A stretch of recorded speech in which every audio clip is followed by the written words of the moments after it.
Well, good morning and welcome to Cityline. It's great to be in your home. This morning, of course, is Thursday, November 15th, and we are live every Thursday morning. Later on in the hour, we'll be talking with the Assistance Dog Club of Puget Sound. Jean, the founder, is here to talk about this organization and how it all got started. And then Volunteer Assistance Tax Assistance is here. They are here to talk about their programs. We'll be talking with Wendy and Heather about some tax assistance this time of year.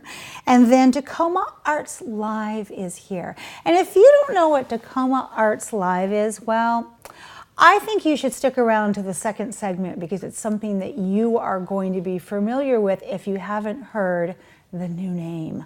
And then with me right now is the Children's Museum of Tacoma. They have been here many, many times before, so we want to say a warm welcome back to Miss Brenda Morrison. Hi, Miss Brenda. Hi, Amanda. You are the Deputy Director of the Children's Museum of Tacoma. Good to see you, my dear. It's good to be here. It's great to have you here. And we have some other guests that we're going to talk to here in a few minutes. So let's talk about the Children's Museum, my dear. It's one of the crown jewels of Tacoma. I remember when it was the closet, and I don't know, gosh, that was 20 years ago, minimum, I think. At least 20 years ago. Yeah, I mean, it was a door that was the size of a phone booth, and you walked in, and there was maybe the size of the studio was the whole museum. And then there was a downstairs you could go into, but it wasn't even close to being what it is now. So it's located obviously still right in the heart, downtown Tacoma. So tell us about it. If I'm new to Tacoma and I don't know about this museum, what should I know? Well, the Children's Museum of Tacoma has been around for over 30 years now, but this is our third location, which is on 15th and Pacific Avenue. And we opened that facility in 2012, and we really cater to children birth to 8 years old and their adults and caregivers. And our focus is on play. We honor children and we champion play in everything that we do in the facility. So we feature hands-on playscapes where children can create their own narratives and play experiences alongside their adults and really tap into their creative spirits. Oh, I love that. That's fabulous. You are, when I say you, the Children's Museum of Tacoma is one, I think it's still the only one that has a pay-as-you-will admission. Last time I checked here in the United States, is that standing still correct? It's still correct as far as I know. So Yeah, we're the okay. only children's museum in the U.S. that has pay-as-you-will admission. And what that means is admission is by donation. So we want to eliminate barriers for all families. We feel like play is a gift that every child and family has a right to. And so when you come to the museum, you're invited to make a donation that's right for you, whatever that might be. And it may be nothing that day, and that's okay. We invite everyone in to come in and experience the power of play. Absolutely, yeah. And when I've been in the museum, I marvel at the sights that I see, and I'm not quite sure who's having more fun, the parents or the children. It's kind of a toss-up sometimes. I'm hoping everybody is having a lot of fun. I think it's contagious. So let's talk about some of the exciting events coming up, because this time of year, parents are looking for meaningful ways to play with their kids. And kids have sometimes funny, school schedules. We have family coming in from out of town. So it's always nice to have something to take them to. Yes. Well, we're open throughout the holidays, so you can always come play at the museum. But we also have a really special event that's coming up next weekend on November 24th and 25th. It's called Gingerbread Jamboree. Woo! And it is the ultimate gingerbread house decorating workshop. The museum hosts it at the Hotel Murano Bicentennial Pavilion, and we feature 4 workshops throughout the weekend. and we serve about 2,000 people during the weekend. So the event is fantastic. We provide all of the candy, more candy than you can imagine, and the frosting. I think we have 800 pounds of frosting this year for the weekend. And you can come in and spend time with your family and decorate a house together and connect and really just kick off your holiday season in a really positive and community-focused way. Oh my gosh. So how many years has this been in existence, the Gingerbread Jamboree? You know, that's a great question. We debate that a little bit because in the beginning it had several different kinds of workshops, but we know it's been over 20 years. Yes. And we see a lot of families that have been coming for 20 years.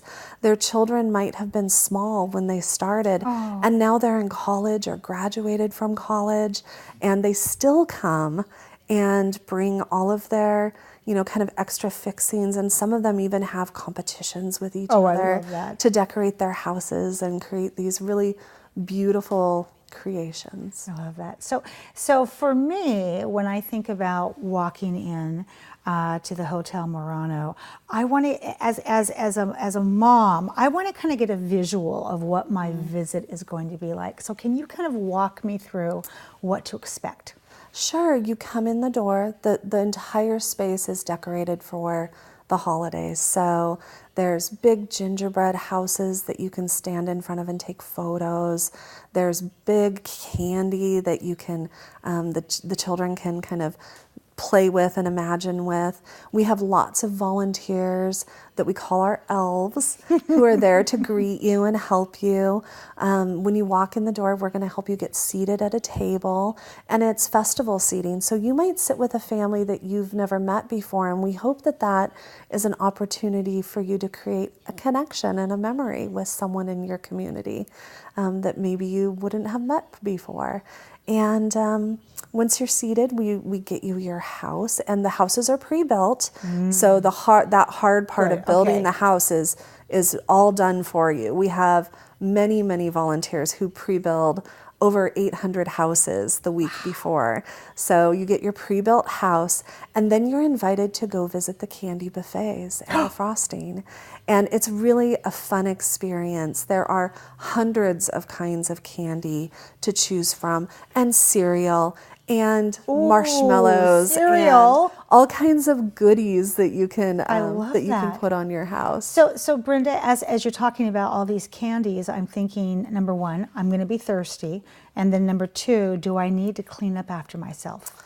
Well, let me start with, you do not need to clean up after yourself. That is what we are here for, and that's one of the beauties of this workshop, is that we take care of the mess when you are done with your house, and you can go home and enjoy your house without worrying about cleaning up your home. If you do get thirsty, we have a really lovely hot cocoa buffet that we provide to all of our visitors, and you can make all kinds of different creations. One of my favorite is an almond roca cocoa that you can make with almond and toffee syrups. Oh, I love that.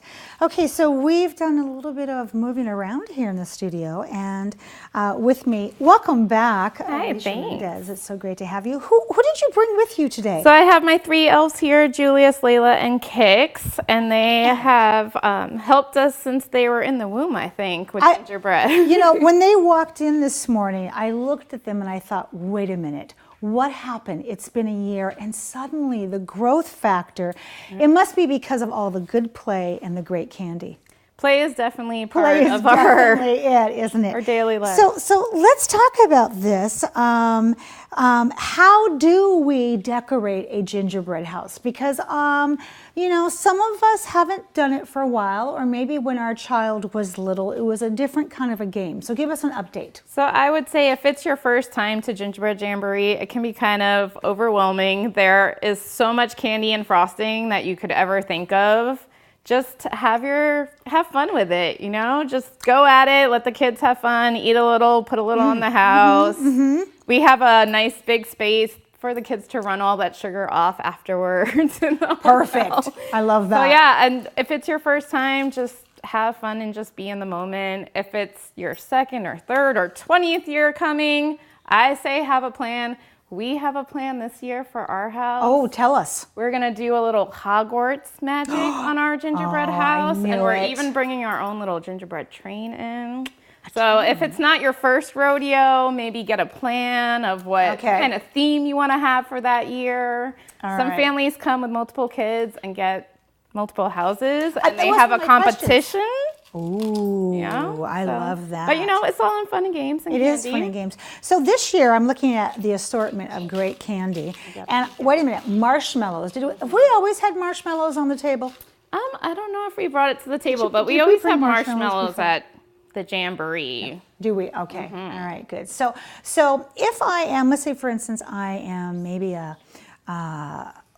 how about if I'm a women's cyclist group and I show up with 20 after I've made my reservation? Will I get 20 houses? You can pay for extra houses.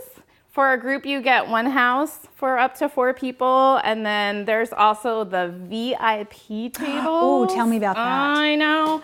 So for a VIP table, you get up to 10 people and I believe 4 houses, and you get a VIP elf, which I get to be this year. I'm so excited to get to be a VIP elf. I get to go run and get like whatever candy they want or more frosting. I might be covered in sugar by the end of the day, but it's all in fun. And it's just an amazing experience. Santa comes. Santa comes. I know. He comes around to the tables and checks on your gingerbread houses. I love that. I love that. Mm-hmm. That is we fabulous. have festive music playing. We usually have some bands come in to do some live music or some dancers to come in. And then you clean everything up for us. Yep. Our elves just take care of everything. If you've ever made a gingerbread house at your house, you know that your whole entire kitchen or dining room just gets covered in sugar. Yes, absolutely. And here, between sessions, we just have magic elves that come in and sweep everything up and make it all nice and shiny for the next one. Well, we've been showing the website on the screen the whole time to call and get more information and to pre-register and then show up and have a great day with the Gingerbread Jamboree. I want to say thank you to my 3 elves who are so seasoned at doing this. You should put these 3 in charge of tutorials. So I want to make sure that they get a chance to finish their house here during the break. Big thank you to you and to Brenda.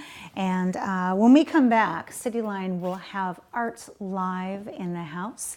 You don't want to miss that. We'll be right back.